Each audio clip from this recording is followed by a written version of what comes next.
Muchas gracias, un cariñoso saludo para cada uno de ustedes en el nombre del Señor. Muy contentos también de que el Señor permita que podamos abrir su palabra.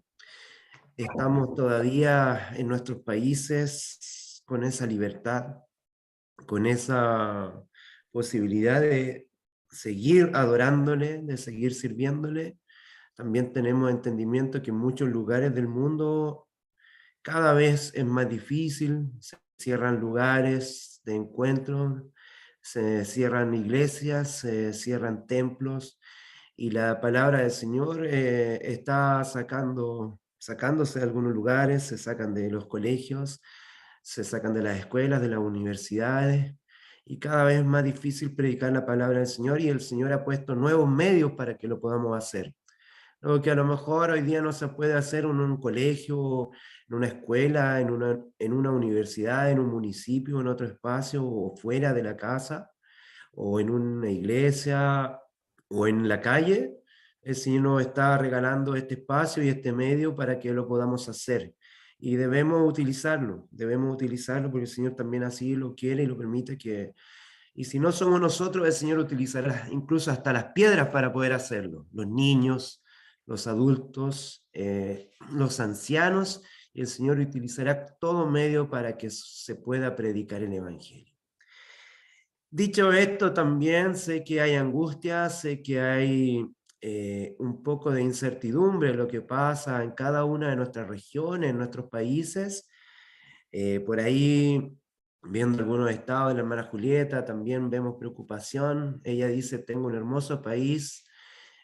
Tiempo atrás también el pastor Hans nos contaba, tengo un hermoso país, pero no tenemos los dirigentes ni los líderes que queremos.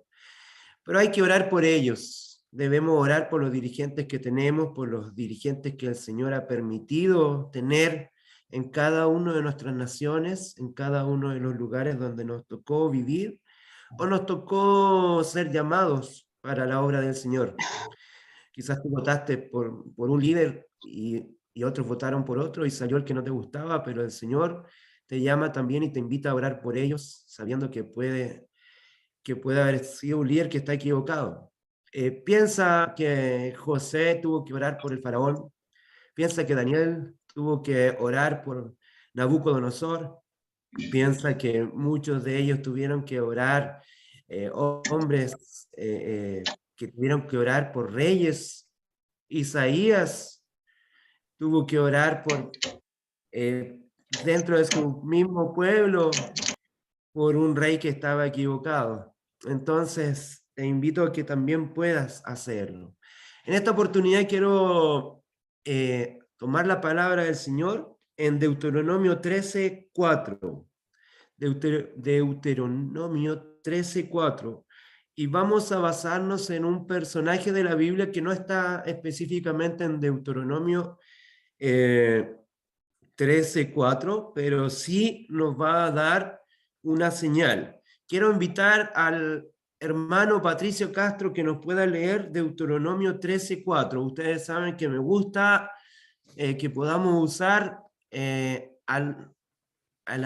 los bonitos sonidos de nuestros fonética, de nuestra pintoresca forma de hablar el castellano, el español, y que cada una de nuestras regiones, en distintos lugares, los hablamos con distintos acentos, con distinto tono cantadito, por ahí decimos. Así que muy atentos todos porque nos va a tocar leer uno o más versículos. Quiero invitar al hermano Patricio Castro que nos pueda leer Deuteronomio 13:4. Amén. Deuteronomio 13:4 dice Amén. más o menos así. Dice, en pos de Jehová vuestro Dios andaréis, a él temeréis, guardaréis sus mandamientos y escucharéis su voz, a él serviréis y a él seguiréis. Amén. Muchas gracias, querido hermano Patricio. Eh, Dice la palabra del Señor en ese capítulo, lleva como título la idolatría. Y mira lo que te está presentando también la palabra de Dios, es cómo servir al Señor y cómo ser un siervo de la mejor manera posible. Y él lo está poniendo en un contexto interesante, que es el contexto de la idolatría. Así lleva como título ese capítulo 13. Y en ese versículo 4 dice, en pos de Jehová, vuestro Dios andaréis, a él temeréis, guardaréis sus mandamientos, lo que nosotros predicamos también muchas veces, escucharéis su voz, mandamientos de Dios, y también serás un siervo fiel como el Señor te invita. Entonces, en base a este personaje, quiero poner como título a esta meditación, Jesse, un siervo que erró el blanco. Jesse, un siervo que erró el blanco. Y antes de entrar un poco a mirar la historia de Jesse, vamos a leer algunos versículos que nos dan la descripción cómo es o cómo debería ser un buen siervo. Quiero invitar entonces a algunas de las personas que están presentes en esta reunión, invitar a leer algunos, son 4 versículos aproximadamente, o 4 espacios de la Biblia que están orientados. Primeramente quiero invitar a la hermana Julieta que nos lea Génesis 24, del versículo 2 al 4. Génesis 24, del 2 al 4, y ahí encontraremos una descripción de siervo. 24 del 2 al 4. Del 2 al 4. Ajá, bueno. Y dijo Abraham a un criado suyo, el más viejo de su casa, que era el que gobernaba en todo lo que tenía: pon ahora tu mano debajo de mi muslo, y te juraré por Jehová, Dios de los cielos y de la tierra, que no tomarás para mi hijo mujer de las hijas de los cananeos, entre los cuales yo habito, sino que irás a mi tierra y a mi parentela, y tomarás mujer para mi hijo Isaac. ¿Hasta cuál estás, hermano? Hasta el 4. Ya. Sí, señor. Amén. Muchas gracias, hermana Julieta. La verdad que tiempo atrás el pastor Juan Carlos nos contó esta historia, creo que fue como el tercer video que se grabó, una maravillosa historia de fe, primeramente de Abraham, siendo que como nosotros le llamamos el padre de la fe, a pesar de quizás algunos errores y equivocaciones que tuvo en toma de decisiones frente a que se acobardó en más de alguna oportunidad Abraham, pero en este caso vemos que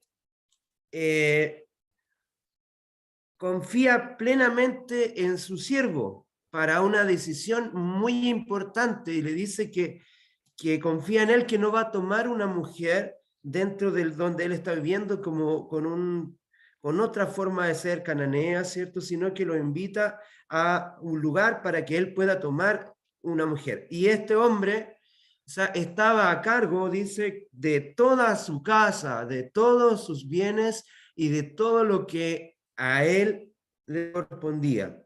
Y este hombre va a cumplir una misión y era siervo, en el fondo era como un esclavo, un mayordomo, que era tanto lo que confiaba en este siervo que él sabía que este hombre iba a tomar una buena decisión y que iba a volver y que no se iba a aprovechar de esta decisión. Así, desde el Génesis, el Señor nos muestra cómo ser un mayordomo y cómo ser una persona, un siervo que corresponde y que toma sabias decisiones. Quiero invitar al presbítero César Díaz que nos lea en Génesis 39, los versos del 4 al 6. Génesis 39, del 4 al 6. Amén, amén. Vamos a ver la palabra del Señor. Dice así: así halló José gracia a sus ojos y lo servía, y le hizo mayordomo de su casa y entregó en su poder todo lo que tenía. Desde aquel momento en que le dio el encargo de su casa y todo lo que él tenía, Jehová bendijo la casa del egipcio a causa de José, y la bendición de Jehová estaba sobre todo lo que tenía en la casa como en el campo. Él mismo dejó todo lo que tenía en manos de José, y con él no se preocupaba de cosa alguna, sino que del pan que comía. Amén. Amén. Amén. Miren qué interesante. Acá tenemos dos descripciones en el mismo libro de Génesis de dos siervos. Primeramente, ¿cierto? Un siervo que va a buscar a una esposa para el hijo de su amo, ¿cierto? Y él cumple la misión porque conocemos la historia. Pastor Juan Carlos nos relató y nos entregó una enseñanza tiempo atrás frente a este tema. Y en este caso vemos también la historia de José, un extranjero, un israelita, ¿cierto? Un hijo de Jacob, en el cual es tomado por un egipcio, la nación más importante de la época, y lo pone al servicio de toda su casa, confiando ciegamente en las decisiones. ¿Podría haber dejado a José en labores menores? ¿Podría haber dejado a José bajo el mando de otro siervo? ¿Podría haber dejado a José, un extranjero, en la nación más importante de ese mundo antiguo? ¿Podría haberlo dejado en otro espacio dirigiendo? Es como si tú o yo hubiésemos llegado a la Casa Blanca, ¿cierto? Llegar a Estados Unidos y que nos ponga ahí el presidente, nos ponga a cargo de todo, a un extranjero que quizás tenía muchos dones, muchas habilidades que Potifar podría haber reconocido, quizás rápidamente aprendió a hablar el idioma egipcio, tenía muchas habilidades, muchas características, pero era un extranjero. Y lo pone como su siervo, como la persona más importante. Y también vemos que después José, en cada uno de los lugares que estuvo, incluso en la cárcel, llegó a ser el administrador de la cárcel siendo un preso. Así, con esa forma es que el Señor te quiere ver como siervo. Quiero invitar al pastor Eduardo a que nos lea en Lucas capítulo 14, verso 17. Lucas 14, 17. Vayamos ahí otra forma de cómo deben ser los siervos.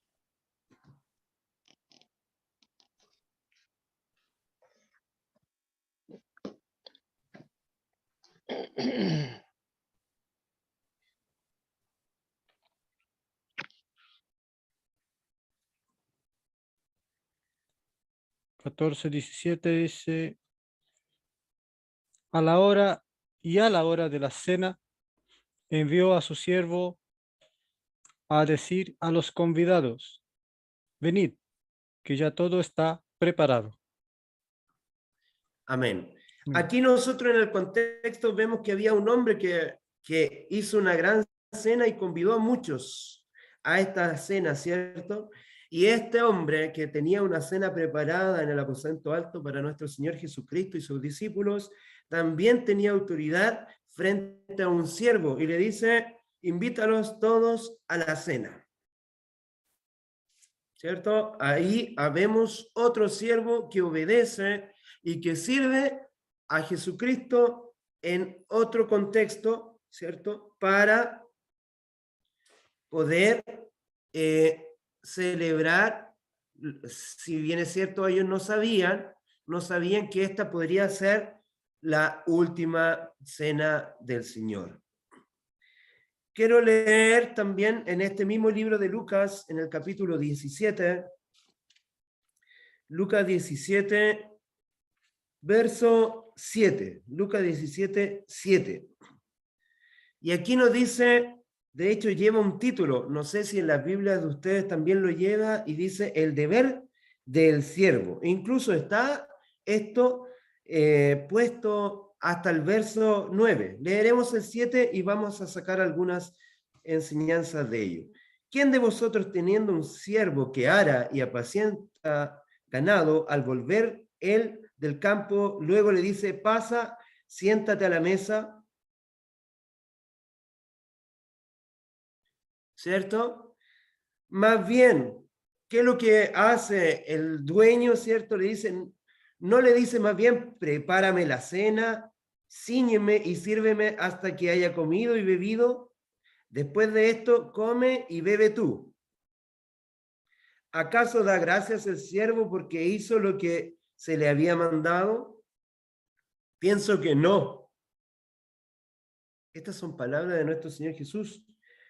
Así también vosotros, cuando hayáis hecho todo lo que os ha sido ordenado, decid, siervos inútiles somos, pues lo que debíamos hacer, hicimos. El Señor nos llama a ser siervos de Él y nos explica cómo es el actuar del siervo. Entonces le dice, más bien, después de haber trabajado, de arar la tierra, de haber preparado el ganado, de apacentar el ganado, ¿qué le dice? No le dice el amo, no, mira, ven, siéntate, disfruta. No, sino que le dice, sírveme a mí primero. Y después de que he comido y bebido, ahí puedes comer tú. O sea, nuestra labor de trabajar en las cosas del Señor y ser siervo también nos implica a tener una relación con nuestro Señor. Muchas veces está nuestra práctica cimentada y puesta en el servicio para los demás, pero también nuestra práctica y nuestro trabajo misionero tiene que estar puesto en el servicio a Dios.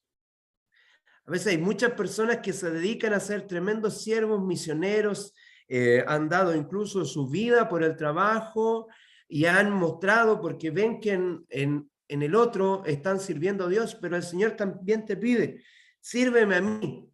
Después de que hayas servido a tu prójimo, ahora sírveme a mí.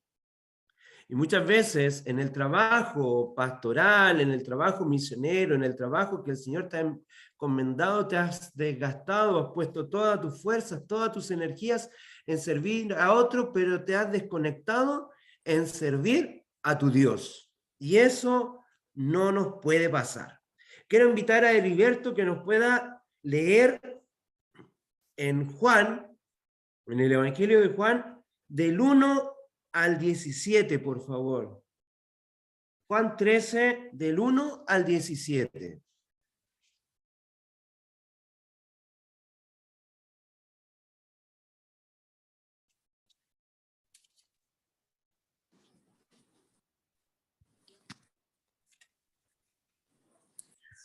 Antes de la fiesta de la Pascua, sabiendo Jesús que su hora había venido, ¿todo bien, cierto? Sí, Heriberto, súper. 13 del 1 al 17. Antes de la fiesta de la Pascua, sabiendo Jesús que su hora había venido para que pasase de este mundo al Padre, como había amado a los suyos que estaban en el mundo, amólos hasta el fin. Y la cena acabada, como el diablo ya había metido en el corazón de Judas, hijo de Simón Iscariote, que le entregase, sabiendo Jesús que el Padre le había dado todas las cosas en las manos y que había salido de Dios y a Dios iba, levántase de la cena y quítase su ropa, y tomando una toalla ciñóse. Luego puso agua en un lebrillo y comenzó a lavar los pies de los discípulos y a limpiarlos con toalla con que estaba ceñido.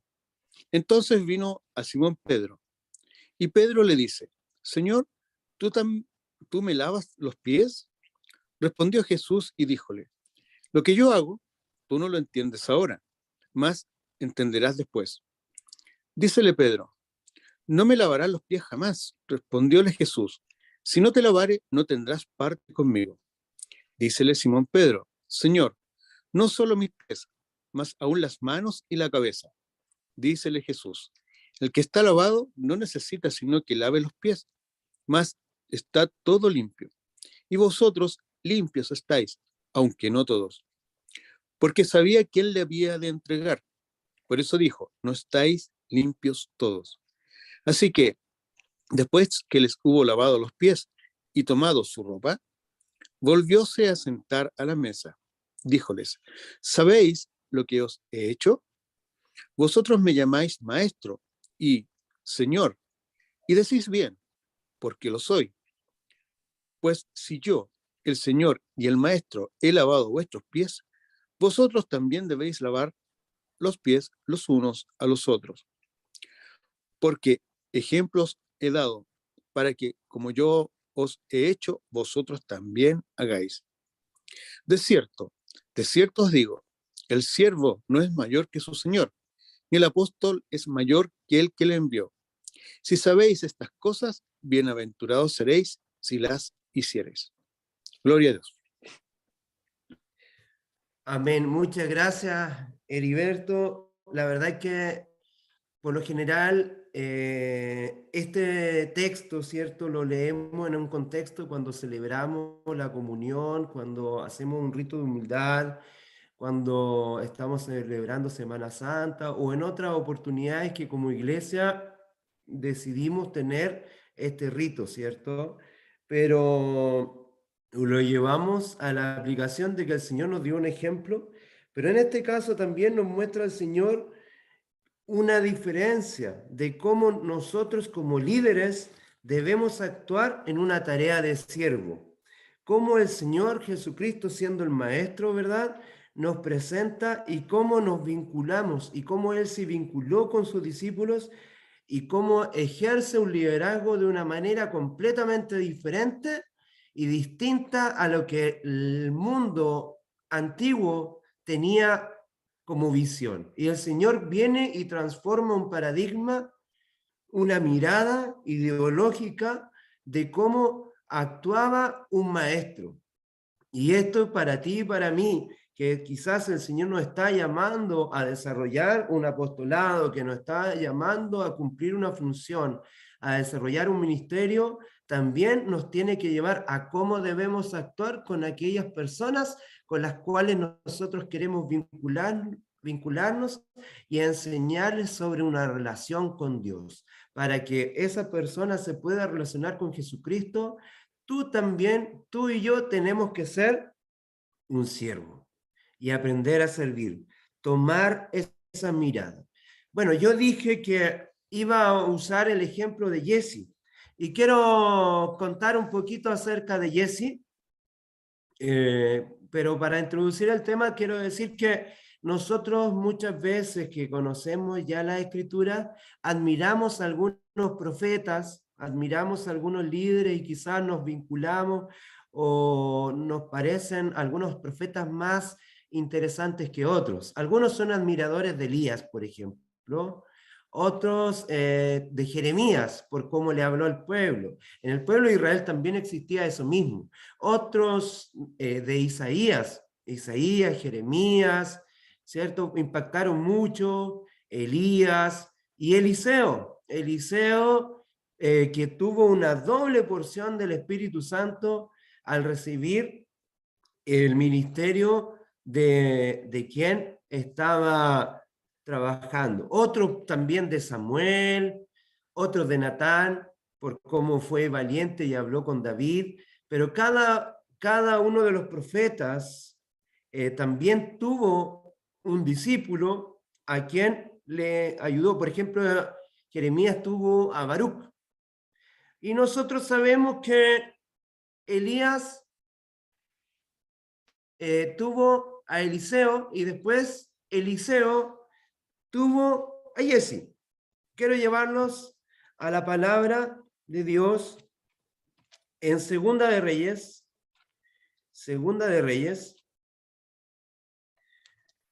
4, Segunda de Reyes 4, del verso 8 en adelante. Segunda de Reyes 4, 8 en adelante. Leeré Segunda de Reyes 4, 8 hasta el versículo 17. Y dice Eliseo y la tsunamita. Aconteció también que un día pasaba Eliseo por Sunem, y una mujer importante que allí vivía le invitó insistentemente a que se quedara a comer cuando él pasaba por allí. Venía a la casa de ella a comer, entonces la mujer dijo a su marido: mira, yo sé que este que siempre pasa por nuestra casa es un santo hombre de Dios, una mujer con otra cultura, con otra mirada, de otra religión. Te ruego que hagamos un pequeño aposento de paredes, pongamos allí una cama, una mesa, una silla y un candelabro, para que cuando él venga a visitarnos se quede en él. Aconteció que un día vino él por allí, se quedó en aquel aposento y allí durmió. Entonces dijo a Giezi su criado: llama a esa tsunamita. El criado la llamó, y cuando ella se presentó ante él, Eliseo dijo a Giezi: dile, ciertamente te has mostrado eficiente hacia nosotros con todo este esmero. ¿Qué quieres que haga por ti? ¿Necesitas que hable por ti al rey o al general del ejército? Yo habito en medio de mi pueblo, respondió ella. ¿Qué pues haremos por ella?, dijo él. Y Giezi respondió: ella no tiene hijos y su marido es bueno. Llámala, dijo Eliseo. Él la llamó y ella se paró en la puerta. Entonces Eliseo le dijo: el año que viene, por este tiempo, sostendrás un hijo en tus brazos. Ella dijo: no, señor mío, varón de Dios, no te burles de tu sierva. Al año siguiente, la mujer concibió y dio a luz a un hijo en el tiempo que Eliseo le había dicho. Acá te quiero presentar a un Giezi con buenas intenciones. La última vez que me tocó predicar acá en el grupo, hablé de Saúl, y también te dije: Saúl, hasta el momento de tomar malas decisiones, fue un líder que lideró batallas importantes y que peleaba en el nombre del Señor, expandió su reino, logró tener acercamiento entre las tribus de Israel, tuvo grandes batallas para el Señor, pero en el momento de tomar una decisión importante, él, creyendo interpretar a Dios, sabiendo que directamente el profeta Samuel le había dicho cómo debía actuar y cómo debía toma una decisión errada, luego culpa al pueblo y finalmente toma una decisión errónea. ¿Por qué te estoy comentando esto? Porque muchas veces hay algunos cristianos sinceros, verdaderos, que tienen como mirada y frente a eso tienen el predeterminismo. Con algunas miradas calvinistas te hacen pensar de que cuando el Señor te elige, tú ya estás elegido para salvación. Pero el Señor es un Dios de amor tan respetuoso, que si bien ha hecho todo y te ha predestinado para la salvación, Él permite tus propias decisiones. Hasta este momento, tú ves a Giezi como un hombre cercano a Dios, lleno del Espíritu Santo, sirviendo a Eliseo y con buenas intenciones. Y un hombre que tenía la capacidad de tomar el panorama, mirar las necesidades. O sea, podríamos decir que era un hombre lleno del Espíritu Santo, que fue capaz de mirar la necesidad de esa mujer y decir: esto es lo que necesita, esto es lo que le falta, ella tiene un hombre bueno a su lado, Señor, bendícelo de esta manera. Vamos bien, ¿cierto? Podemos mirar algunas de estos, las oportunidades que Eliseo le da a Giezi. ¿Cuáles eran las tareas? Servirle, era un siervo para él. Eliseo también lo deja participar y lo deja opinar. Hay una sensibilidad especial. Y dice, quiero invitar a quien no nos ha ayudado con la lectura, Hermana Cecilia, ¿es posible que nos ayude con la lectura?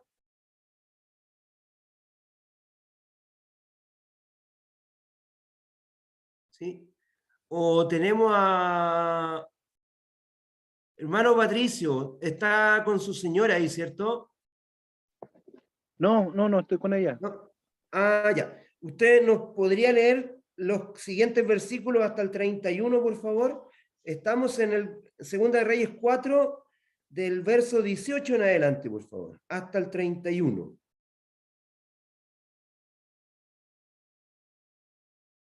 Déjeme cambiar de lente. Me dijo, según de Reyes 4, Segunda de Reyes 4, del verso 18, que es la continuación de la historia de Eliseo con la tsunamita. ¿hasta cuál? Hasta el 31. Dice, y el niño creció, pero aconteció un día que vino a su padre que estaba con los segadores. Y dijo a su padre, ay, mi cabeza, mi cabeza. Y el padre dijo a un criado, llévalo a su madre. Y habiéndole él tomado y traído a su madre, estuvo sentado en sus rodillas hasta el mediodía y murió. Ella entonces subió y lo puso sobre la cama del varón de Dios, y cerrando la puerta se salió. Llamando luego a su marido, le dijo, te ruego que envíes conmigo a alguno de los criados y una de las asnas para que yo vaya corriendo al varón de Dios y regrese. Él dijo, ¿para qué vas a verle hoy? No es nueva luna ni día de reposo. Y ella respondió, paz. Después hizo, dice, enalbardar el asna y dijo al criado, guía y anda, y no me hagas detener en el camino, sino cuando yo te lo dijere. Partió pues y vino al varón de Dios al monte Carmelo. Y cuando el varón de Dios le vio de lejos, dijo a su criado Giezi, he aquí la tsunamita. Te ruego que vayas ahora corriendo a recibirla y le digas, ¿te va bien a ti? ¿Le va bien a tu marido y a tu hijo? Y ella dijo, bien. 27 dice, luego que llegó a donde estaba el varón de Dios en el monte, se asió de sus pies y se acercó a Giezi para quitarla. Pero el varón de Dios le dijo, déjala, porque su alma está en amargura. Y Jehová me ha encubierto el motivo y no me lo ha revelado. Y ella dijo, pedí yo, hijo, a mi señor. ¿No dije yo que no te burlases de mí? Entonces dijo él a Giezi, ciñe tus lomos y toma mi báculo en tu mano y ve. Si alguno te encontrare, no lo saludes, y si alguno te saludare, no le respondas. Y pondrán mi báculo sobre el rostro del niño. Y dijo la madre del niño, vive Jehová y vive tu alma, que no te dejaré. ¿Hasta ahí, hermano? Hasta el 31. Ah, me falta.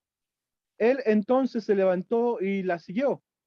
Y Giezi había ido delante de ellos y había puesto el báculo sobre el rostro del niño, pero no tenía voz ni sentido. Y así se había vuelto para encontrar a Eliseo y se lo declaró, diciendo, el niño no despierta. Amén. Muchas gracias, hermano Patricio. Acá podemos tomar algunas porciones de lo que usted leyó, que nos da un poco el sentir y la sensibilidad que Giezi tenía en relación con los que vivimos, ¿cierto? Él había tenido una sensibilidad muy especial con esta mujer, vio su necesidad, vio que ella tenía un marido bueno, tenía a un hombre bueno al lado y le dice, esta mujer necesita un hijo. Y esta mujer tiene un hijo sin pedirlo, incluso le dice a Eliseo, tú te estás burlando de mí, porque ya ella tenía conocimiento de su condición, ¿cierto? Estéril, pero en esta oportunidad también vemos que estas personas, muchas veces cuando nosotros nos encontramos con algunas personas que tienen alguna noción de Dios, pero no tienen una relación directa con Dios, hay prejuicio frente a esto. Y las personas dicen al Señor y culpan muchas veces algunas situaciones. por ejemplo, vemos aquí, el marido de la mujer sunamita le dice, ¿para qué vas a verlo hoy? Si hoy día no es luna ni día de reposo. Puede ser que tú y yo, en lo que estamos proyectando en nuestra relación con Dios, lo que estamos proyectando en la relación con las demás personas, pueden sentirnos como personas ajenas. Pueden darse cuenta a lo mejor las personas que tú y yo solamente podríamos a lo mejor hacer algo para Dios o para el prójimo solo en día de reposo. Acá este hombre, en su prejuicio, siendo de una nación extranjera, el marido de su novia le dice, no lo moleste ahora, porque hoy día no es sábado. A lo mejor él no te va a ayudar, porque él le ayuda el sábado. Te das cuenta como a lo mejor tú y yo podemos estar proyectando algo que las personas pueden entender de manera errónea y equivocada. Entonces, no, es que él va al templo el sábado, no, es que él se alimenta de cierta manera y hace tales ritos, no, es que él no comparte con algunas personas porque él come así, come asá y ora así o ora asá. Y quizás tú y yo, frente a las personas, de las que tienen necesidades y que quieren a lo mejor conocer al Señor, en la forma en que vivimos y que a lo mejor no es lo que queremos proyectar, pero estamos tan apegados quizá a algunos ritos, a algunas costumbres, que en vez de acercar a las personas y mostrar a Jesucristo, estamos mostrando una denominación o estamos mostrando prácticas que no están mostrando el amor de Dios. Entonces, en el prejuicio de alguien, puede decir que alguien no se te acerca a ti porque te va a ver distante, porque tú y yo estamos hablando solamente del día de reposo. Ah, entonces va a llegar una persona y dice, no, es que hoy día no es sábado, mejor no hablemos con él. O no, hoy día no es sábado, mejor no hablemos con ella porque no va a estar dispuesta a escucharme porque el sábado ella habla de Dios. La semana podemos hablar de otra cosa, pero el sábado el día que ella habla de Dios, o el sábado el día que él habla de Dios. Eh, Como puede haberle pasado a esta persona, ¿cierto? Nosotros sabemos, cuando conocemos este contexto y sabemos que el Señor, por otra parte, todavía Jesse era un siervo. Todavía estaba al servicio, primeramente, de Eliseo. Y en segundo lugar, también tenía que primero perfeccionar. Si bien es cierto, una persona que tenía una sensibilidad especial, Jesse, que tenía un acercamiento especial, que podía captar la necesidad de las personas, que sabía a lo mejor lo que las personas podían o necesitaban, que era un cristianismo práctico. Jesse miraba las cosas mirando la necesidad de las personas, como tú y yo a lo mejor necesitamos tener un cristianismo práctico. Esa persona necesitaba pan, les daba pan y no una piedra. Esa persona a lo mejor su necesidad era tener un hijo y Jesse pide al profeta que le dé un hijo. Pero aún vemos que Jesse todavía no estaba preparado para seguir la posta, para seguir lo que alguna vez Eliseo tuvo que vivir. Eliseo también se tuvo que formar bajo los pies de Elías y tuvo que acompañar a Elías a muchas actividades, en muchas misiones. El Señor le revela en su palabra que antes de que Eliseo fuera lleno del Espíritu Santo y tuviera una doble porción de él, tuvo que acompañar en misión en lugares que Eliseo quizá nunca pensó que iba a estar. Pero para ser ese enviado del Señor, para ser el profeta del Señor, Eliseo tuvo que primeramente ser un siervo. Y quizá Jesse, si hubiese tomado las decisiones más sabias y en el Señor, hubiese sido quizás el profeta más importante en la Escritura. y hubiese vivido y experimentado cosas tremendas. Pero aquí quiero invitarte a que podamos leer en el libro siguiente, Segunda de Reyes 5, Segunda de Reyes 5, versos 20 al 27. Si bien es cierto, Jesse era un hombre sensible, que tenía la capacidad para ponerse en el lugar del otro, tenía una inteligencia emocional, tenía la capacidad de ser empático, de ser simpático, de mirar, había algo que no estaba todavía cimentado ni trabajado en el corazón de él. Y puede ser que te esté pasando a ti o me puede estar pasando a mí. Y quiero llevarte entonces a la escritura en el capítulo 5 para que miremos lo siguiente. Capítulo 5 del verso 20 al 27. Dice, entonces Jesse, criado o siervo de Eliseo, el varón de Dios, pensó, mi señor ha dejado de marchar a este sirio. ¿De quién está contando la historia? Nosotros conocemos la historia de Naamán. Una segunda experiencia de Jesse. Jesse tomó mucha sabiduría, mucha inteligencia y vio prosperar al discípulo y vio maravillas en él.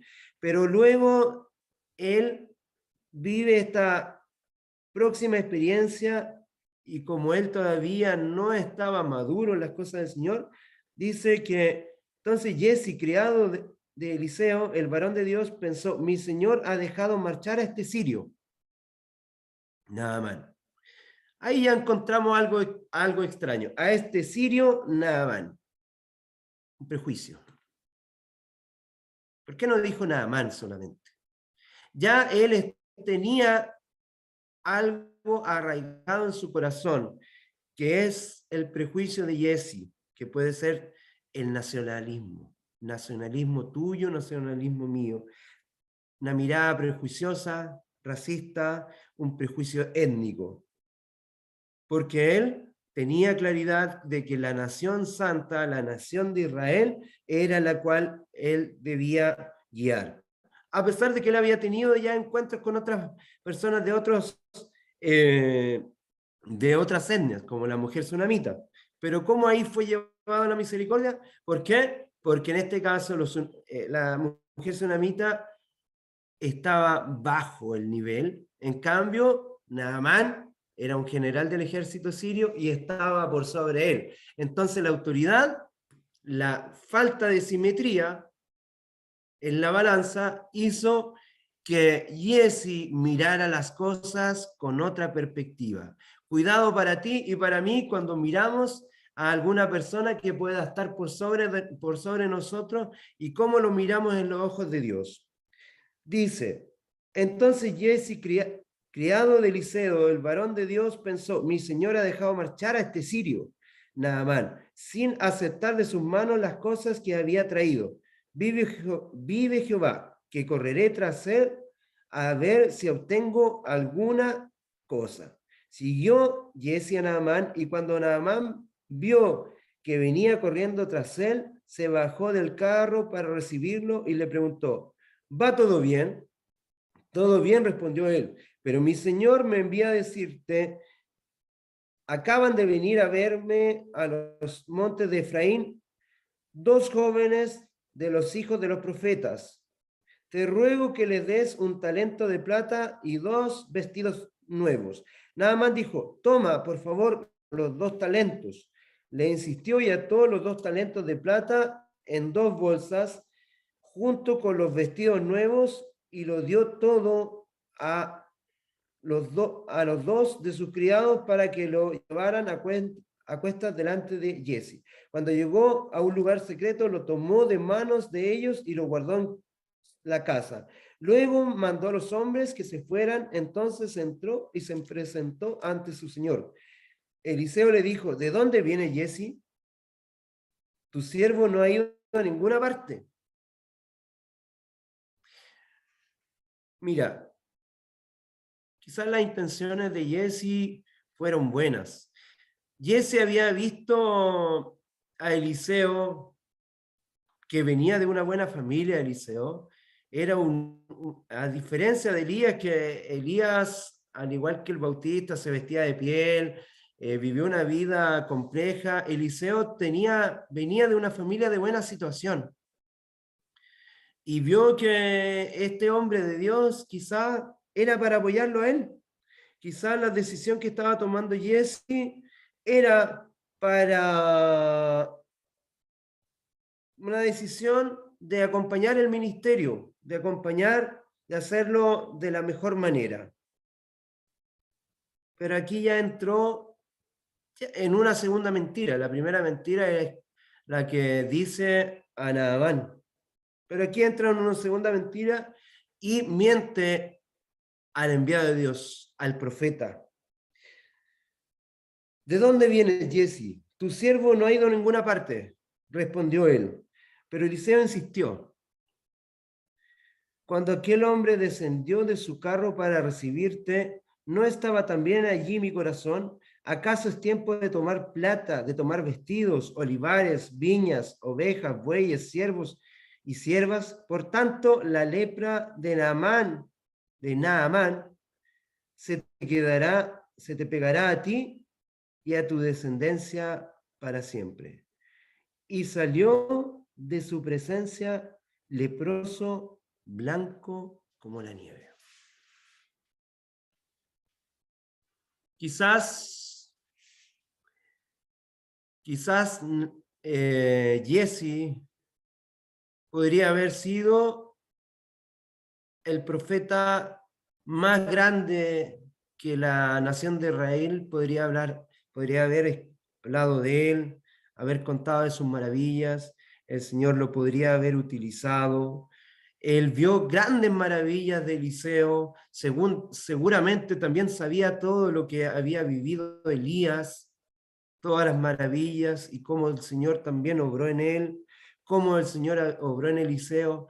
También sabía que el Señor venía trabajando en su carácter, pero sin embargo, el querer y el prejuicio religioso que tenía él, un prejuicio étnico, racista, de mirar las cosas desde otra perspectiva, hicieron que este hombre se aprovechase. ¿Cómo a este Naamán, cómo a este sirio, que no es del pueblo, el Señor va, lo sana y se vuelve con todo, y nuestra nación que está siendo atacada constantemente, que está bajo amenaza, no podemos sacar ningún beneficio? Quizás sus intenciones eran buenas. Quizás ni siquiera él quería quedarse con todas las cosas, con estos 2 talentos de plata. Quizás quería entregarlos a su profeta, a su amo, y a lo mejor las vestimentas ni siquiera eran para él, sino que para Eliseo.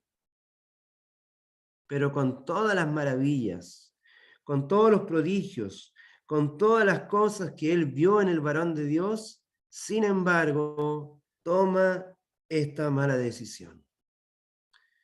¿Sabes que Cristo también, en la época que él estuvo en la tierra, para calmar el nacionalismo judío, habló y explicó sus parábolas en otro idioma? Muchas veces contamos de que Cristo habló en arameo y eso nos parece como entretenido porque era como un lenguaje. No. ¿Sabes que el arameo era lo que hablaban los sirios? Sirio como Naamán. Cristo tiene un encuentro con una mujer sirio-fenicia y utiliza una explicación y la compara con los perros que comen el vómito. En el idioma de los sirio-fenicios, de los sirios, de los samaritanos, de los que no eran nación, el Señor Jesucristo habló en ese idioma para calmar y dar vuelta el nacionalismo malentendido que tenían los judíos, para poder llegar a los que eran otros. Quizás para un judío hubiese sido mejor que el Señor hubiese hablado como un griego, porque los judíos hipócritamente admiraban a los griegos por su sabiduría. Los fariseos, los saduceos admiraban a los griegos. Incluso muchas de las costumbres de los griegos, la cultura helena, había empapado tanto a los saduceos que terminaron creyendo en cosas que los griegos creían. En la partición del alma, dejaron de creer en los ángeles, dejaron de creer en la resurrección. Había empapado tanto la cultura griega que ya los judíos estaban creyendo en fantasmas cuando Cristo aparece cerca de la barca. Tal vez si Cristo hubiese hablado en latín como hablaban los romanos, no les hubiese sido tan chocante. Quizás si Cristo hubiese hecho sus prédicas en latín, bien, todos los judíos tenemos que hablar latín, porque son los que nos están gobernando. Y quizás no hubiese sido tan chocante. Pero que hubiese hablado como un Ciro Fenicio, en arameo, un pagano, un gentil. ¡Qué vergüenza! Es lo que te puede pasar a ti o a mí. Hoy día el mundo a través de las migraciones está tan movido y agilizado que en tu país y en mi país han llegado hermanos, amigos, inmigrantes de otras culturas.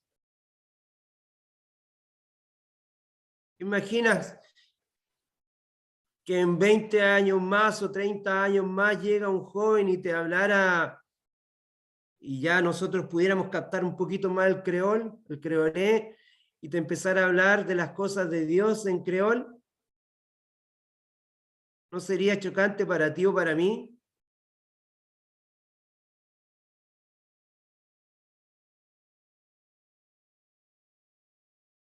Pero el Señor es amor. El Señor saca fuera todos los prejuicios. El Señor te habla como un Ciro Fenicio, te habla en arameo, te habla como podría haber entendido un samaritano, como podría haber entendido un egipcio, como podría haber entendido un jordano, un libanés y también un israelita.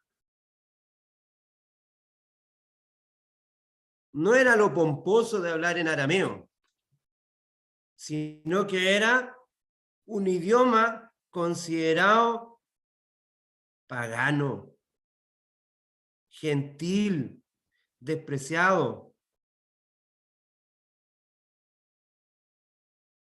Como Jesse despreció a este hombre, Naamán, que no estaba pagando nada por el servicio.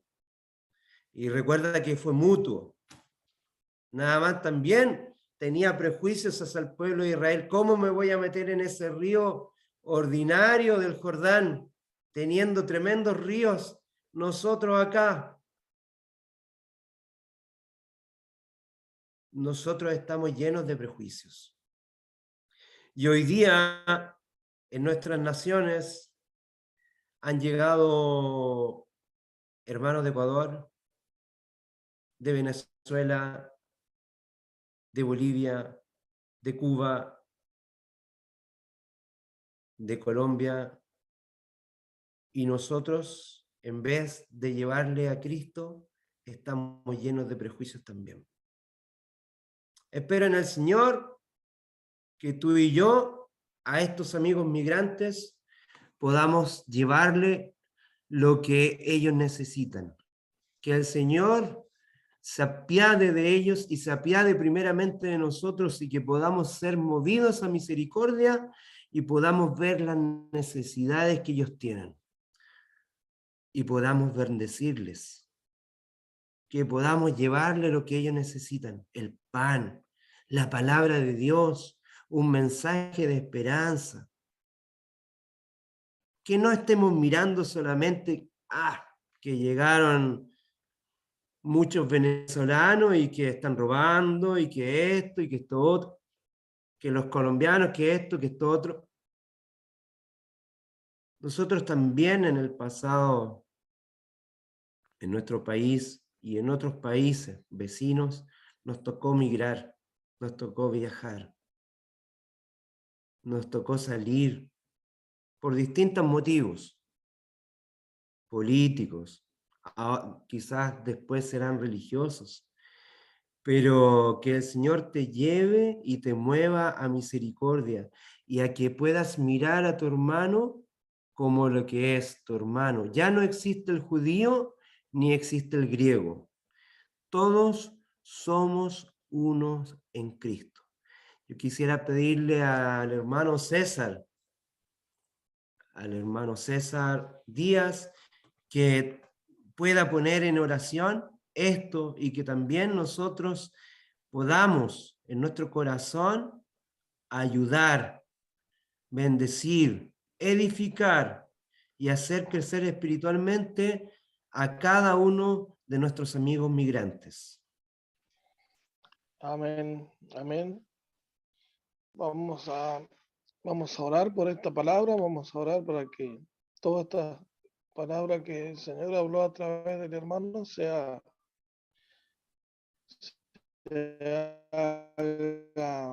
realidad.